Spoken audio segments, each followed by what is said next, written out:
ते सातारा जिल्हाधिकाऱ्यांची तातडीने बदली करा। आमदार मनीषा कायंदे यांनी सभागृहामध्ये ही मागणी केलेली आहे। सातारा जिल्हा परिषद निवडणुकीवरून आज विधान परिषदेमध्ये अक्षरशः रणकंदन झालं आणि आता सातारा जिल्हाधिकाऱ्यांची तातडीने बदली करावी। आमदार मनीषा कायंदे यांनी सभागृहात ही मागणी केली।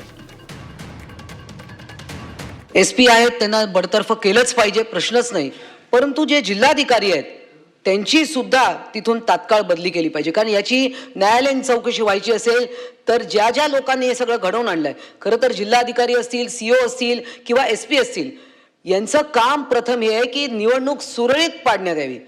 तिकडे त्यांना जर त्यांनी सगळं कंट्रोल करण्यात हे त्यांचं टोटल फेल्युअर आहे। आणि मंत्र्यांच्या अंगाला हात लावणं हे तर महाराष्ट्रात मी पहिल्यांदाच ऐकतेय। हे अतिशय निंदनीय आहे। याची आपण दखल घेतलेलीच आहे, शासनाने दखल घेतली आहे, परंतु ज्येष्ठ मंत्री इकडे आहेत, उदय सामंतजी पण आहेत, गणेश नाईक आहेत, परंतु मला असं वाटतं की शासनाने आजच्या आज आपण दिलेल्या निर्देशांचं पालन करावं।